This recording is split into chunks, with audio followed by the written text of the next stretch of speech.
A paz do Senhor Jesus, meus amados irmãos, com alegria na alma, estamos aqui para mais uma aula do canal Escola Bíblica, na companhia agradável do presbítero Gabriel, que está comigo aqui nessa jornada, juntamente com você, que é aluno deste canal, que é inscrito neste canal, e já começa esta aula dizendo, não esquece de dar um joinha e de compartilhar com muitos amigos, irmãos, pessoas que não são cristãs, para que o Evangelho possa alcançar essas vidas. Hoje estudaremos a lição de número 3, louvado seja Deus. Estamos estudando nesse trimestre em defesa da fé cristã. Que coisa linda, né? Combatendo as antigas heresias que se apresentam hoje com uma nova roupagem. Então as heresias são antigas, mas se repetem ainda hoje com os incrédulos querendo contrapor a verdade de Deus através de Cristo com essas muitas heresias que ainda combatemos nos dias de hoje. Vamos aprender a combater essas heresias. O professor foi muito feliz desse trimestre. O professor é Ezequias Soares. Que Deus abençoe a sua vida, professor Ezequias.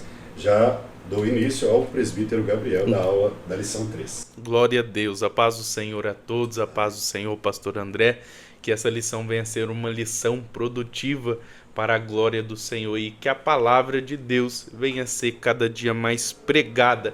Esse é o objetivo desse canal, pregar a palavra para que o máximo de pessoas venham ser alcançadas pelo poder desse evangelho que cura, transforma, liberta, salva.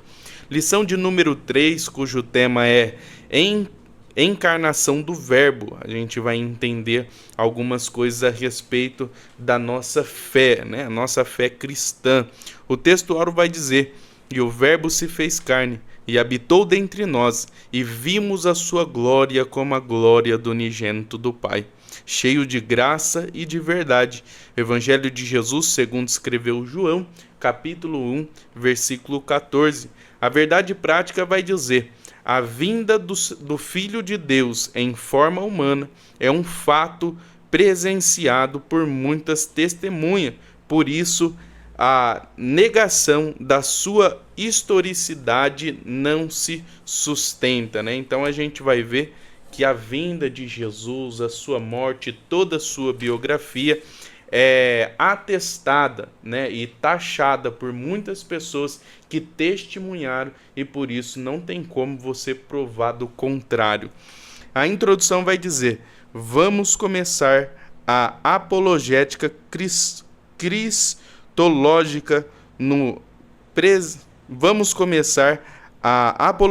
cristológica no presente trimestre com o tema a encarnação de Jesus. Então a gente vai começar a falar a respeito da encarnação.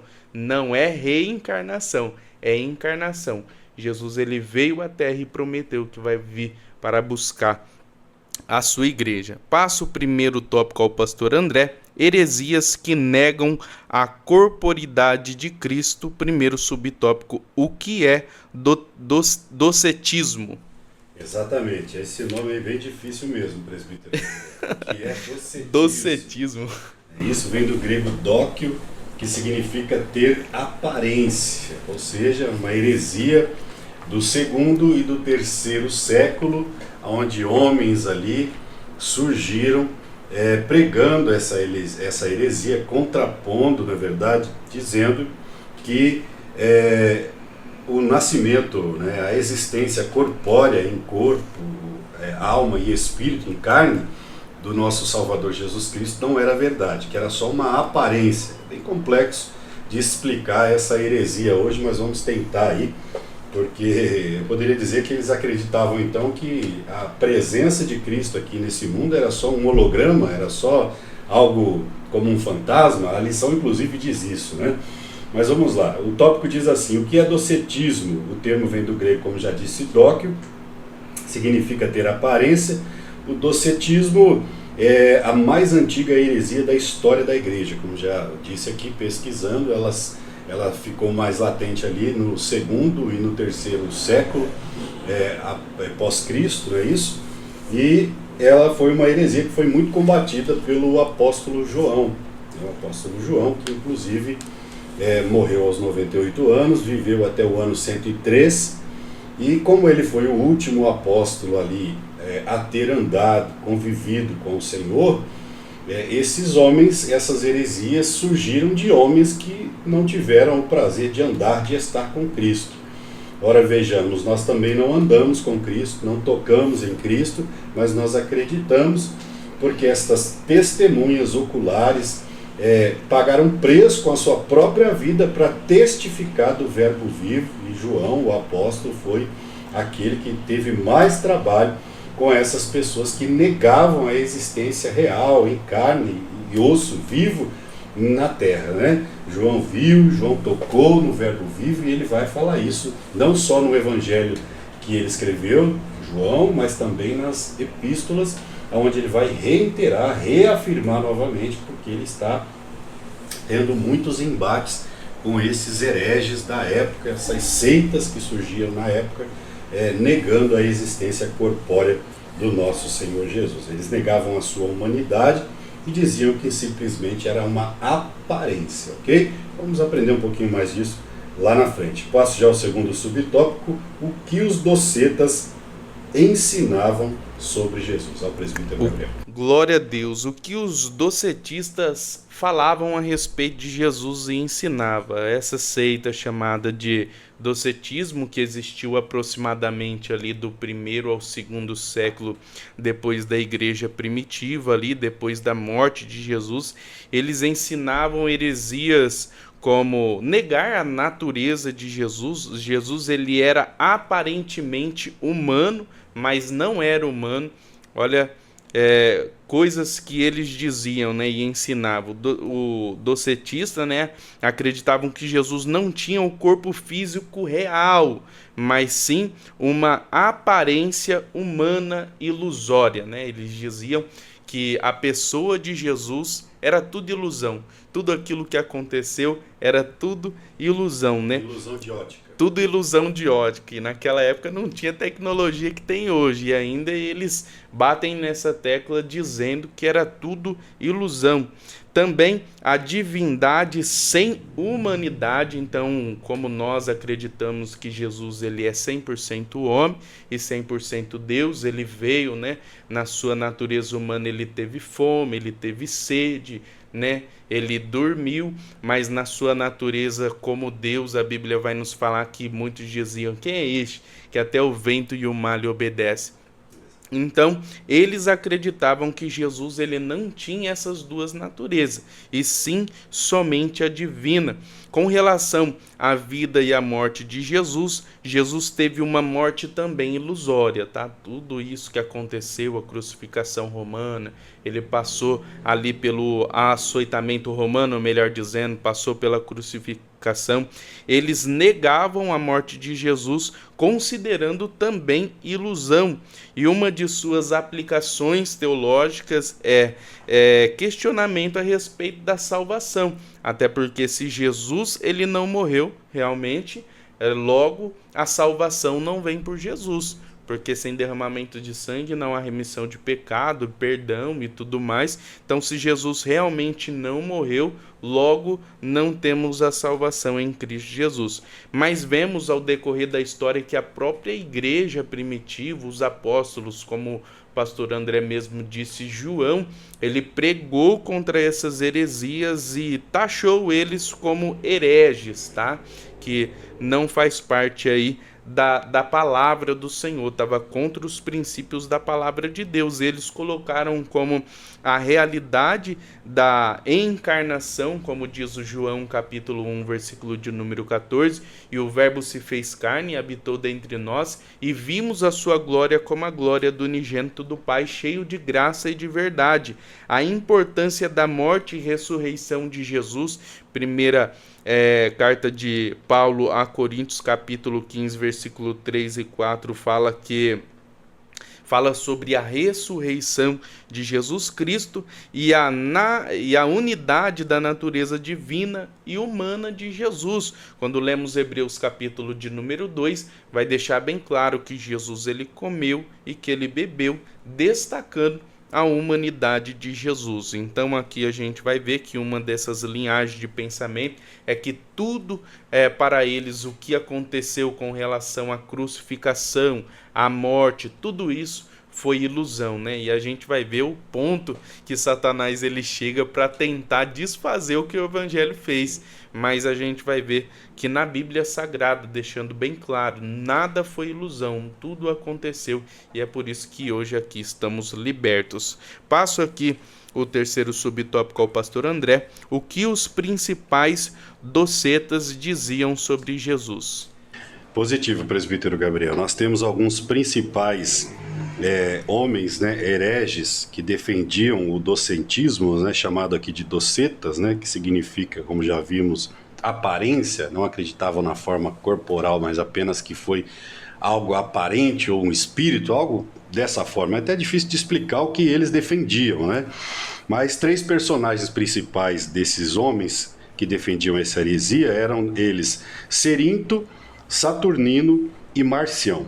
Cada um tinha um ponto de vista diferente. Cerinto negava o nascimento virginal de Jesus, né? Então, assim, primeiro que eles não acreditavam que Jesus tinha vindo de uma forma natural, através de um nascimento, natural no nascimento, sobrenatural na sua concepção, porque Jesus foi concebido pelo Espírito Santo. Mas eles não acreditavam nem numa coisa nem em outra. E outros sim, pelo visto também não eram defensores da lei e dos profetas. Por quê? Porque Isaías, chamado o profeta messiânico, ele foi bem claro quando Deus, pelo Espírito Santo, usou ele em Isaías capítulo 7, versículo 14. 700 anos antes. Isso hoje me deixa abismado saber que uma profecia ela foi tão proferida de forma simplificada e que se cumpriu, aonde está escrito: eis que a virgem conceberá, ou seja, terá concebido no ventre dela um filho, de uma forma sobrenatural, porque é claro o que Deus usou o profeta para dizer, uma virgem, ou seja, não havia tido relação, e dará à luz um filho e chamará seu nome Emanuel, que traduzido significa Deus conosco, né? Outra prova de que ele, Jesus, não só é homem como Deus, e que habitou no meio de nós, louvado seja o nome do Senhor Jesus. Então este homem aqui, um dos principais docetas, o Cerinto, ele negava o nascimento virginal de Jesus Cristo e ensinava, por sua vez, lá o docentismo. Ele foi contemporâneo de João em Éfeso. Como eu disse, João teve muito trabalho com esse cidadão aqui, porque era contemporâneo ali da época de João, aproximadamente o ano 103 após de Cristo, João, que morreu aos 94 anos, ok? O segundo era Saturnino, principal representante do gnosticismo, né? Gnosticismo é outra coisa que a gente não consegue entender, né? O gnosticismo, ele defende que cada pessoa possui uma essência imortal, ok? E que transcende a si mesmo. Desculpa, eu não vou conseguir explicar isso, porque eu sou pastor, não sou cientista, né? Não sou estudioso da ciência quântica, eu não sei o que esses camaradas estudavam, mas dizer que cada pessoa possui uma essência imortal e que transcende a si mesmo é uma explicação aí para cientistas, e eu não sou cientista, né? Mas o fato é que eu acredito na vinda do Filho de Deus, porque profeticamente estava... as profecias do Antigo Testamento apontavam para a vinda do Messias, da queda no Gênesis, do capítulo 3, versículo 15, quando a gente vai ajuntando os pontos proféticos, nós vamos ver que Deus vai cumprindo o plano de salvação para trazer novamente a comunhão que havia sido perdida na queda do homem. Então não tem muito o que explicar aí, ok? Mas esse Saturnino, que era um gnosticista, ele ensinava que Jesus Cristo não nasceu, não teve forma e nem corpo, foi simplesmente visto de forma humana em mera aparência. É muito difícil explicar isso. Ele não nasceu, mas foi visto, simplesmente de forma humana, porém sem aparência. Fica difícil de explicar, né? É como se eu dissesse, eu estou te vendo, mas você não está aqui. Então é uma heresia aí bem sem pé, sem cabeça, não é? E o terceiro, Marcião, é outro heresiarca, ou um herege daquela época, que negava ser Cristo verdadeiramente humano, mas quanto ao seu corpo não se sabe a opinião dele, né? Que era apenas uma aparência ou de substância etérea. O professor aqui da lição colocou que Jesus, segundo eles, era de uma substância etérea. O que é uma substância etérea. Substância etérea significa intermediária entre a matéria física e a matéria astral. Ou seja, Jesus estava entre o físico e o astral. Ele era um fantasma, né? Digamos assim. Essa é uma substância etérea que o nosso professor aqui colocou na lição. Significa o intermediário entre a matéria física e a astral. Enfim, né? Fica complicado. No entanto, vamos para a Bíblia. A Bíblia, a palavra de Deus ao qual nós cremos como regra de fé e prática, ela declara de maneira direta que Jesus nasceu, mencionando até mesmo o seu local, Belém, não é verdade? E mais, né, nós vamos observar que os profetas, o profeta Miqueias também profetizou lá, muitos anos atrás, o local seria Belém. Isaías profetizou o nascimento, Oséias, o tempo em que o menino ficaria no Egito até escapar de Herodes. E Zacarias profetizou que Jesus seria traído por 90 moedas, por 30 moedas, perdão, eu aumentando o preço das moedas aí, né? Valorizou. Então nós vamos observar, estou citando os profetas do passado, porque o plano de Deus é perfeito. Jesus veio em corpo real, cumpriu as profecias de Cristo para cumprir o plano de Deus da restauração e da comunhão perdida do homem no Éden, ok? Assim eu já passo aí o segundo tópico, a afirmação apostólica da corporeidade de Jesus. Subtópico que era desde o princípio ao presbítero Gabriel. Bom, essa lição aqui ela vai trazer para nós a convicção de que Jesus ele veio, né, como homem à terra, como vai dizer aqui, afirmar, né, o apostolado da corporeidade de Jesus, e aqui vai deixar bem claro que Jesus ele veio como homem à terra. É bem interessante a gente entender isso, porque essa linhagem de pensamento docetista, né, eles dizem que Jesus ele não veio como homem, ele era, como o pastor André aí, como se fosse um holograma, mas que também eles acreditavam que ele era 100% Deus, mas que era uma ilusão. Então a gente vai ver uma contradição muito grande, e a gente vai ver que só cai nessa quem não lê a Bíblia. Quem não lê a Bíblia, né? A própria palavra de Deus diz: o povo perece por falta de conhecimento. Perfeito. Então esse subtópico vai enfatizar o fato de que Jesus estava desde o princípio, né? Usando como base aqui o Evangelho de Jesus segundo João capítulo 1, versículo 1. Vemos que Mateus, Marcos, Lucas, conhecido como Evangelho Sinótico, eles destacam a natureza humana de Jesus. De contrapartida, a gente vê João destacando a divindade de Jesus. O próprio João, capítulo de número 1, vai dizer: no princípio era o Verbo estava com Deus, o Verbo era Deus, ele estava no princípio com Deus e todas as coisas foram feitas por ele, destacando o fato de que o Verbo que veio à terra, que se fez carne, é Deus. E muitos outros versículos deixam bem claro que esse Verbo é Deus, né? João capítulo de número 14, ele diz: não se turbe o vosso coração, crede em Deus, crede também em mim, na casa de meu pai há muitas moradas. Então a gente vai ver no desdobramento desses versículos de que Jesus ele deixa bem claro que iria até o céu e que iria preparar um lugar para nós. João capítulo 11, versículo 25, disse, pois, Jesus: eu sou a ressurreição e a vida. Quem crê em mim, ainda que esteja morto, viverá. João capítulo 1, versículo 12, Jesus diz: mas todos quanto receberam aos que crerem no meu nome, deu-lhes o poder de serem feitos filhos de Deus. Então aqui a gente vai ver de uma forma bem clara que aquele que crê em Jesus é filho de Deus, e sendo então filhos tem herança ao céu. E assim Jesus ele vai vir e vai arrebatar esses que creem em Jesus. No início do seu ministério, Natanael, quando ele estava com dúvida com relação à divindade de Jesus, Jesus ele mesmo diz: em verdade vos digo que a partir de agora vereis os céus abertos e os anjos do Senhor subirem e descerem sobre o Filho do Homem. Então a gente vai ver que esse verbo, sem dúvida nenhuma, em todo o seu ministério vai deixar bem claro que esse Verbo, ele é Deus, ele estava com Deus e todas as coisas foram feitas por ele, e sem ele nada do que se foi feito se fez.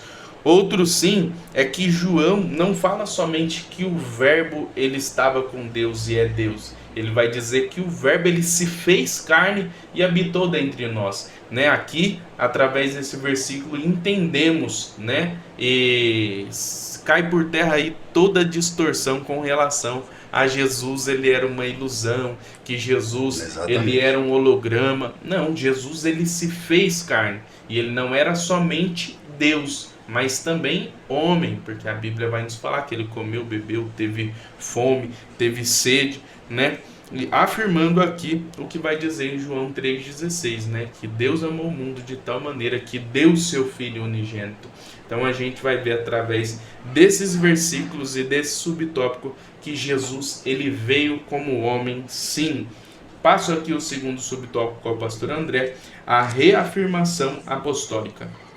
Sim, a reafirmação apostólica mostra, nós estamos inclusive na leitura bíblica em classe, o tema, o versículo, né, o texto base é a primeira epístola de João, e esse subtópico fala exatamente isso, né, a reafirmação apostólica. E aqui dá como base versículo 1, parte B. Por que a reafirmação apostólica? Porque no capítulo 1 do Evangelho, segundo escreveu João, João deixa bem claro, né? O verbo se fez carne. E aqui nas epístolas, João, o apóstolo amado do Senhor, ele precisa novamente reiterar, reafirmar, bater na mesma tecla, porque ele estava enfrentando em seu período apostólico muitas heresias desses docetas, os docetistas, que pregavam a inexistência física, real, como homem aqui na terra do Senhor Jesus. É ali o primeiro século da igreja, após a ascensão do nosso Senhor aos céus. As testemunhas oculares, uma boa parte delas já haviam morrido, os apóstolos já estavam com o Senhor na glória, e João estava ali, uma testemunha viva que esteve com o Senhor, tendo que combater essas heresias. Por isso a reafirmação apostólica. O apóstolo reitera o que afirma na introdução do seu evangelho. Então ele reitera nas epístolas também a respeito do verbo encarnado, da vinda de Cristo como homem aqui na terra, para cumprir o preço da cruz, ser o último sacrifício, pois os sacrifícios da antiga aliança apontavam para aquele que viria a ser o último sacrifício, o Cordeiro vivo, que seria morto e assim ressuscitaria para que nós hoje tivéssemos o acesso, não é verdade? Um novo e vivo caminho à salvação pelo sangue, pela carne de Cristo que foi crucificada. Olha aí o que vimos com os nossos olhos e o que temos contemplado e as nossas mãos tocaram da palavra da vida.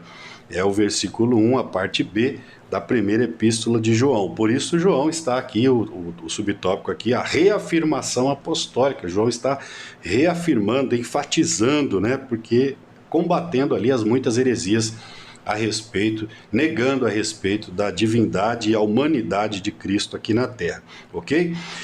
Mas o propósito é mostrar com muita ênfase, não é verdade? Aqui está escrito, o professor disse aqui, parece até uma redundância, né? Vimos com os nossos olhos. João chega a dizer, vimos com os nossos olhos. Parece uma redundância, né? Sim. Não é não. É que João está aqui combatendo muitos hereges da época. O propósito é mostrar com muita ênfase, sem deixar dúvida alguma, que o Senhor Jesus veio em carne a este mundo. Louvado seja o nome do Senhor. E que pôde ser tocado pelos que com ele conviveram. Aqui tem uma referência que consta da lição, Evangelho de João, capítulo 20, versículo 27, disse o Senhor a Tomé, coloque a mão aqui, o dedo aqui em minhas mãos, Tomé, coloque a mão aqui ao meu lado e não seja incrédulo, mas seja crente, não é verdade? João capítulo 20, versículo 27, bem claro que o Senhor após a ressurreição aparece para os irmãos, pregando o evangelho do reino, e a incredulidade de Tomé fez com que o Senhor deixasse registrado este texto, mostrando que ele estava ali, que ele não só era humano, como também havia ressuscitado. Me lembra que o Espírito Santo, de 2 Coríntios capítulo 4, versículo 4, o perigo de surgirem as heresias é a incredulidade. 2 Coríntios 4,4 está lá escrito, que o Deus deste século, Satanás, cegou o entendimento dos incrédulos para que a luz do Evangelho de Cristo, que é a glória de Deus, não resplandeça sobre a vida dessas pessoas. Começa com a incredulidade e a pessoa crê, mas crê em parte. Na verdade, ela não consegue acreditar em toda a totalidade do Evangelho, que passa primeiramente por crermos que Cristo veio a este mundo e que Ele é o Filho de Deus. E aquele que não assim crê, ele está blasfemando do Espírito Santo do Senhor, ok? Assim eu já passo aí o terceiro subtópico, uma crença herética, ao presbítero Gabriel.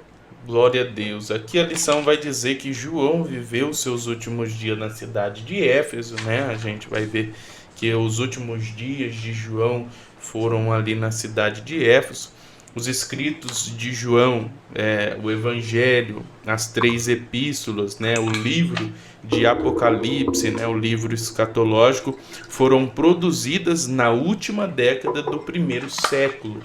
Então, vemos que Jesus, João, ele viveu nesse tempo aí, e os seus escritos foram basicamente neste tempo. E nesse tempo, os docetismo, né, que é essa linhagem de pensamento herege, já estava sendo pregado no meio dos cristãos, né? E essa preocupação, a gente vai ver a preocupação extrema de João ao pregar contra essa falsa doutrina, contra esses falsos ensinamentos, que eu tenho certeza que levou algumas pessoas ali que não tinham a Bíblia Sagrada como a única regra de fé e prática.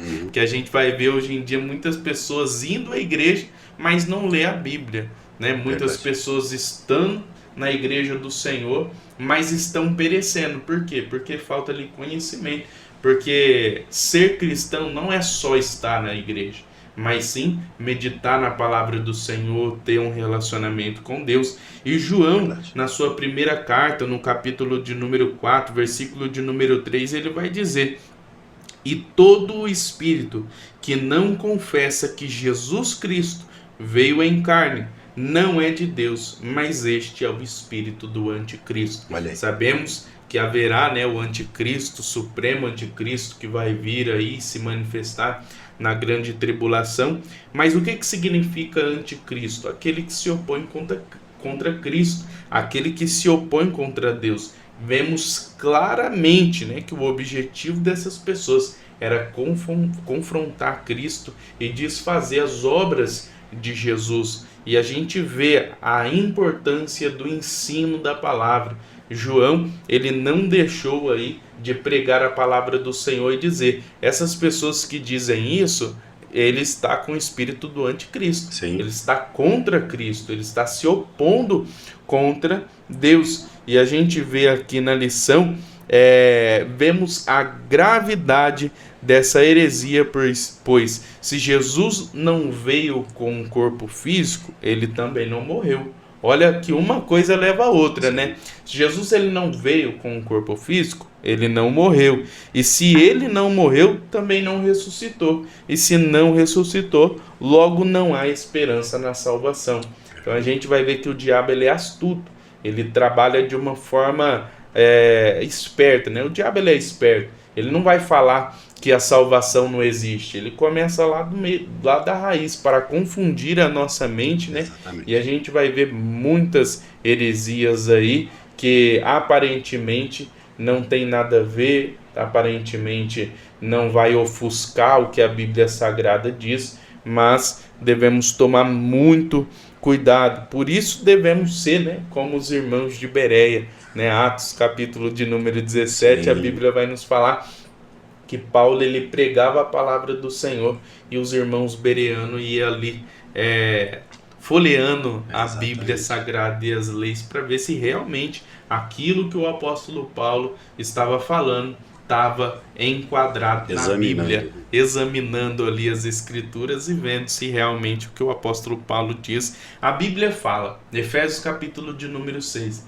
que a nossa luta não é contra a carne, nem contra o sangue, mas contra principado e potestade.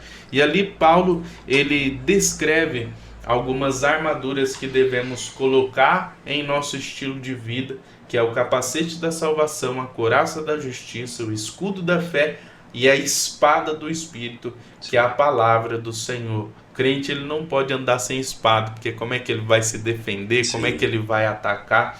O crente, ele deve aí sempre estar meditando na palavra do Senhor. Passa o terceiro tópico ao pastor André: como essas heresias se revelam hoje. Primeiro subtópico: quanto ao nascimento virginal de Jesus. Como essas heresias se revelam hoje, de forma sorrateira. Muitas heresias surgiram aí através de homens, né? Homens que disseram receber uma revelação de Deus, disseram ver anjos, enfim, e ali começaram e fundaram as suas denominações, cheio de contradizendo, né, o que as escrituras de verdade dizem, né? Sim. Então eles pegam ali alguns trechos das escrituras, mais a revelação que dizem ter recebida de Deus, na verdade, e formam a sua própria doutrina, na verdade, uma doutrina herética, uma doutrina que traz muitas heresias que contrapõem o verdadeiro e genuíno evangelho da salvação do nosso Senhor. Aqui esse tópico vai dizer quanto ao nascimento virginal. As heresias de hoje, alguns celeiros que ainda, alguns centros ditos evangélicos de hoje, por exemplo, negam o nascimento virginal do Senhor Jesus, né? Ou seja, a concepção de Maria, não é verdade? A palavra de Deus lá em Lucas capítulo 1, versículo 35 é bem claro: e estando Maria, sua mãe, desposada de José, antes de se ajuntarem, ou seja, não tiveram ainda a relação sexual, achou-se ter concebido do Espírito Santo. Então é bem claro o texto para nós que cremos nas Escrituras como regra de fé e prática para a nossa vida. Por exemplo, a Igreja dos Mórmons, né? A Igreja de Jesus Cristo, dos Santos dos Últimos Dias, acho que é isso, né?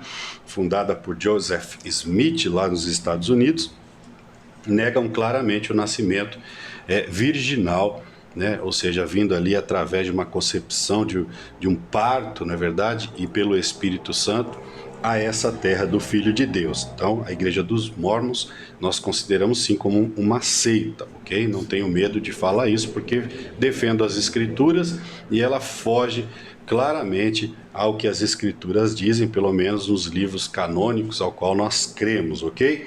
Outra instituição que também nega, né, o nascimento virginal de Jesus é a chamada Igreja da Unificação. Essa igreja, fundada em 1954 na Coreia do Sul, pelo chamado lá Reverendo Moon, né? Ou Sun Myung Moon, que é chamado de Reverendo Moon. 1954 na Coreia do Sul, negam também o nascimento virginal do nosso Senhor Jesus. Então acreditam em Jesus como aquele que Deus havia de enviar, mas negam em muitas partes, por exemplo, a vinda sobrenatural do Senhor. Eu estava lendo esta lição e fiquei pensando comigo. Sou pai de 2 filhas, acompanhei a gravidez da minha esposa, levei a minha esposa nos 2 momentos, Deus preparou, eu estava em casa, no momento da dor do parto, estava lá no hospital, fiquei com ela, peguei a nenezinha no colo. Eu já enxergo um milagre, algo sobrenatural e lindo e maravilhoso. Esse Criador, o nosso Deus, ao qual denominamos Jeová e Yahvé, preparar o homem com a capacidade de, junto com a mulher, operar o milagre da concepção através do espermatozoide, do óvulo, das trompas, do útero, e ali dentro se formar um ser humano. Que coisa linda! Só aí eu já vejo um milagre. Então eu vejo que Deus, presbítero Gabriel, ao colocar em prática o plano de vir ao mundo para restaurar a comunhão perdida, ele vai dizer assim, eu fico vendo Deus pensando, bom, eu preciso fazer de uma forma diferente, né? Sim. Ao invés de eu pegar o José, que era um homem de Deus, né? Porque José era crente, recebia sonhos, revelações de Deus. Maria era uma serva de Deus também. Sim. Não foram escolhidos aleatoriamente, foram escolhidos porque eram 2 servos de Deus. Sim. Mas eu fico vendo Deus dizer assim, olha, eu poderia fazer da forma normal, José tendo relações com Maria, e aí aquele menino seria o escolhido. Mas Deus falou, não, eu preciso fazer de uma forma pela qual os seres humanos enxerguem que eu sou Deus E da mesma forma que eu opero o milagre de um homem conceber um filho dentro de um útero de uma mulher, eu vou fazer o Espírito Santo, ou uma mulher, conceber um filho sem ter a relação sexual.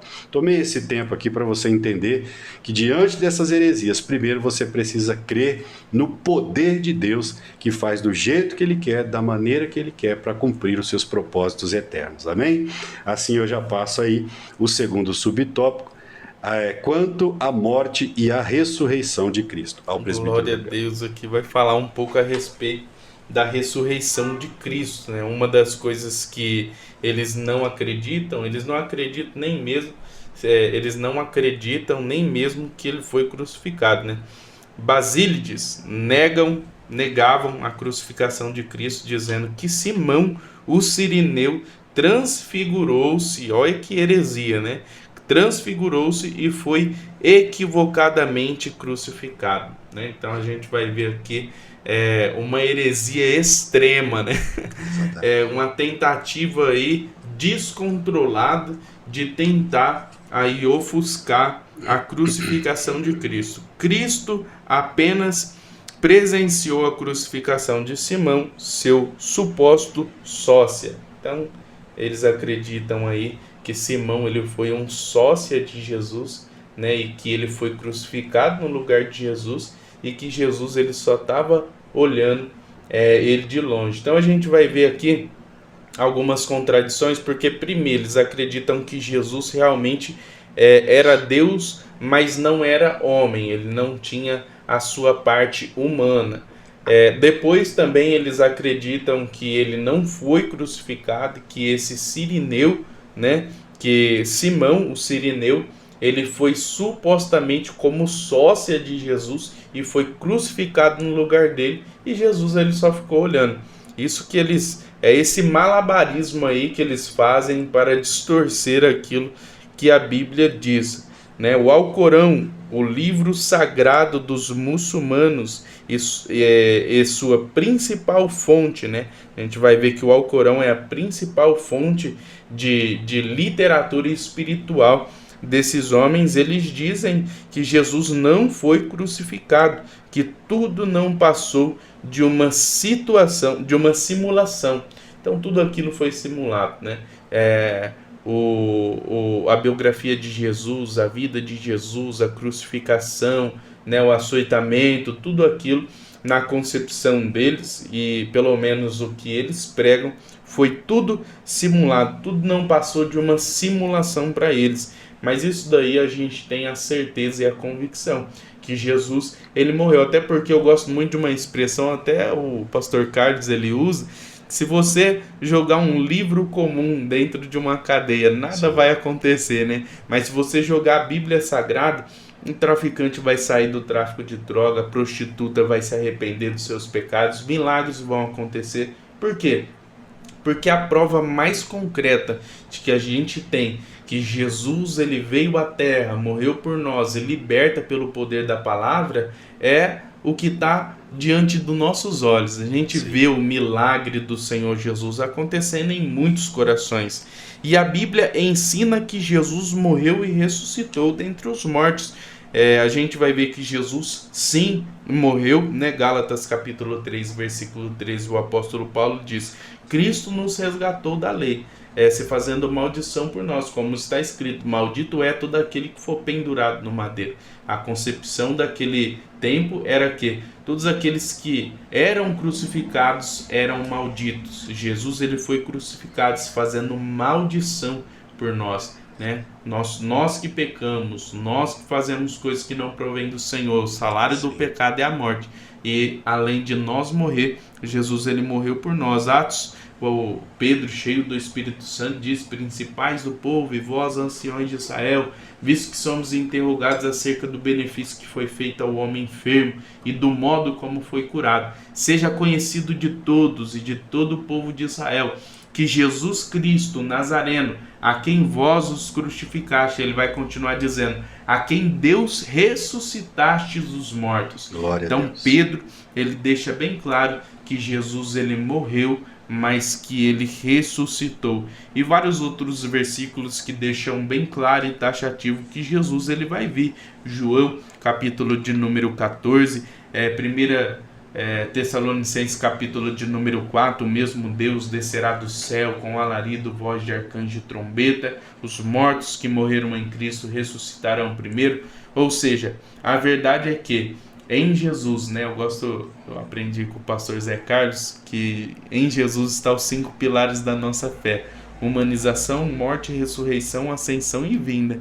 Jesus morreu, ressuscitou, foi assunto ao céu e vai vir para buscar uma igreja lavada e remida no sangue do Cordeiro. Passo o terceiro subtópico ao pastor André: confirmação histórica. Perfeito, presbítero Gabriel. Temos também, além, obviamente, da nossa fé, porque nós servimos a Cristo por fé e, obviamente, também por razão, porque o estudo desse trimestre é a defesa da nossa fé. A apologética significa a defesa da fé racional. Nós não servimos a Cristo porque achamos ou pensamos que ou talvez, ou porque é uma fábula, uma fé fingida, na verdade, como diz a própria palavra de Deus, mas porque temos fundamentos. Confirmação histórica, esse tópico vai falar que homens, que inclusive não eram cristãos, como Flávio Josefo, deixou vários escritos confirmando a existência na história do nosso Senhor e Salvador Jesus Cristo, não é verdade?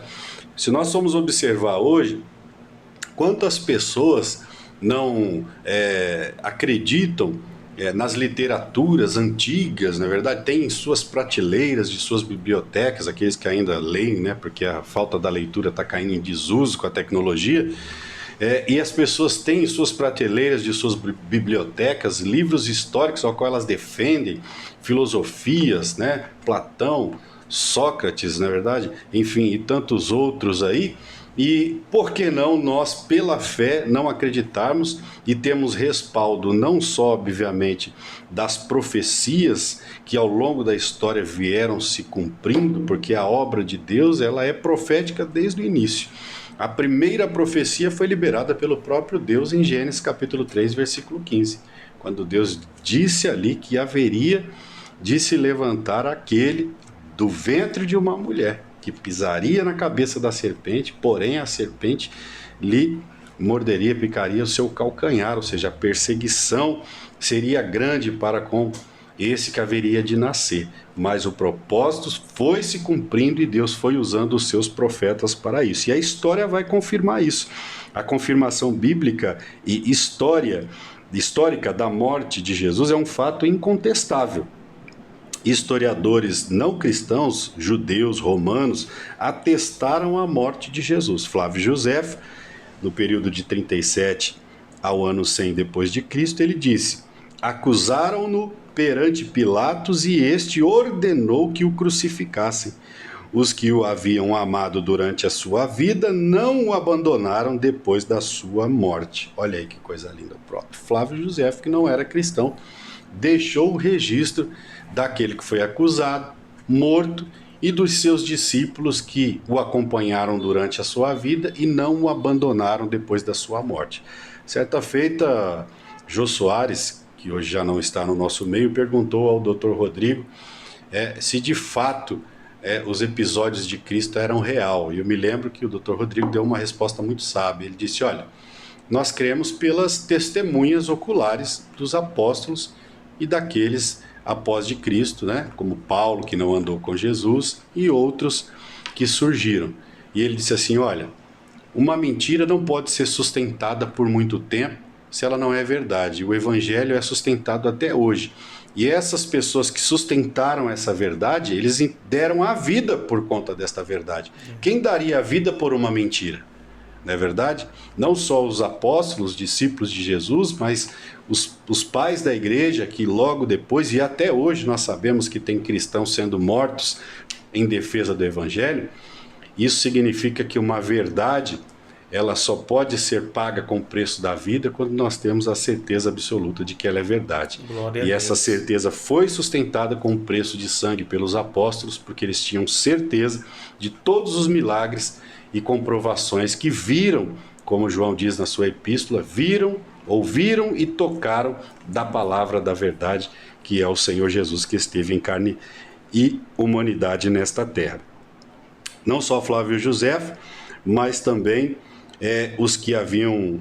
está aqui também um outro historiador romano, né, Tácito, de 55 a 117 depois de Cristo. Ele disse: aquele de quem levavam o nome, ou seja, os discípulos, Cristo foi executado no reinado de Tibério pelo procurador Pôncio Pilatos. A Bíblia declara que Jesus, depois de ter padecido, se apresentou vivo com muitas e infalíveis provas.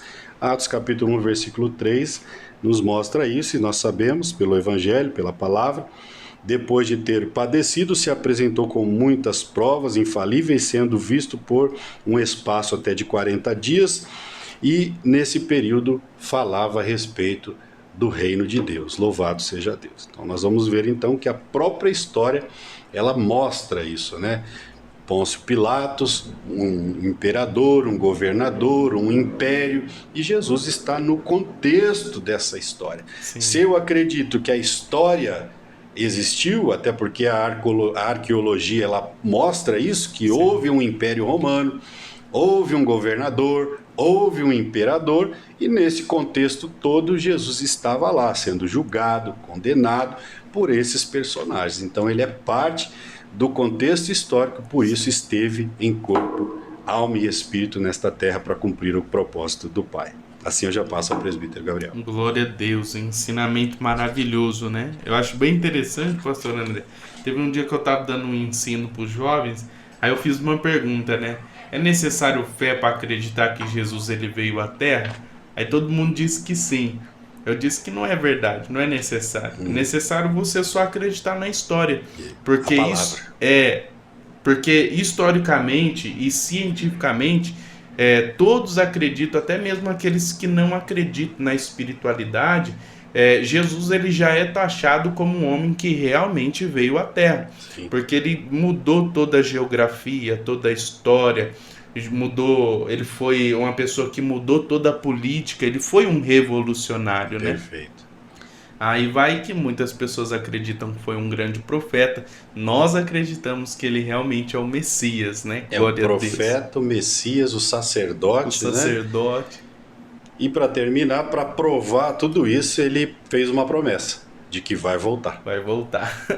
Glória a Deus. A conclusão vai dizer: a expressão "o verbo se fez carne" é Jesus que veio como carne, como homem. Significa uma resposta aos docetas. Os evangelhos revelam vários atributos caracteristicados do... A conclusão vai dizer: a expressão "o verbo se fez carne" e Jesus Cristo veio em carne significa uma resposta aos docetistas, né? A gente vai ver que esse versículo, "o verbo se fez carne", é uma resposta a esses homens que pregam que Jesus ele não veio como homem, um holograma, né? Que Simão era um sósia, né? É uma resposta para esses hereses, como a gente aprendeu. João ele viveu nesse tempo e ele dá uma resposta: Jesus sim, ele veio como carne e habitou dentre nós, e vimos a sua glória como a glória do unigênito do Pai, glória cheio de graça e de verdade.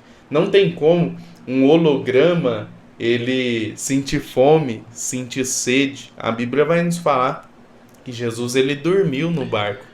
Uma prova, já que o presbítero está na conclusão também real da existência do Senhor, a Bíblia diz que Jesus ele teve momentos antes da crucificação, ele vai ao Getsemane orar, e ele teve profunda angústia a ponto do seu suor se transformar em gotas de sangue. E este fenômeno, ele é real e existe até hoje. A medicina comprova. Sim. É chamado de glândulas sudoríparas, quando a pessoa está ali sobre uma profunda pressão, né? Sim. Angústia. o seu sangue passa pelos poros e ao invés de sair suor, sai sangue. A Bíblia atesta que isso ocorreu com Jesus, mais Sim. uma prova da sua existência humana, né? Sim. Chamado glândulas sudoríparas, né? Então Sim. esse fenômeno ele ocorre no ser humano e ocorreu com o Senhor Jesus, mostrando a Sim. sua real existência. Eu vi mesmo um humana. médico falando a respeito disso. É Exato. um fenômeno chamado hemaicidrose, né? Exato. É um fenômeno físico, psicológico e emocional que uma vez que a pessoa ela está extremamente angustiada, uns morrem com um ataque cardíaco, outros começam a suar sangue, né? O coração ele começa a bombear mais sangue do que pode e não tem para onde esse sangue ir, então eles começam a sair pelos canais onde sai o suor, poros, né? E Jesus ele soa sangue e a gente vai ver que assim como muitas outras características humanas, Jesus teve essas pessoas aí com uma tentativa que não conseguiu, né, continuar, sustentar, que a palavra de Deus ela é suficiente. Não é isso, pastor André? Exatamente. Só tome cuidado porque, entre aspas, conseguiu desviar muitos da fé, não é verdade? Até Verdade. hoje, como vimos aí, temos algumas seitas pregando isso e desviando as pessoas da verdadeira fé. Foi bem deixado claro pelo presbítero que aquele que não crê que Jesus veio em carne, né, esse está condenado. Sim. Esse, né, não, você sai da presença de Deus por conta de heresias. Por isso que estamos estudando a defesa da fé cristã. Cuidado com as heresias, ela pode te desviar dos caminhos da salvação. Mas eu quero pedir aqui mais uma vez, não se esqueça de inscrever no canal Escola Bíblica, dê um joinha aí, nesse joinha que está aí, é muito importante, deixe um comentário, compartilhe com alguns amigos, se inscreva, tem um sininho aí, aperta e se inscreva. Ajude a fazer este canal crescer e assim eu e o presbítero Gabriel estaremos aqui por muitos anos pregando o Evangelho de Cristo até que ele volte para buscar a sua igreja. Que Deus abençoe a sua família em Cristo Jesus.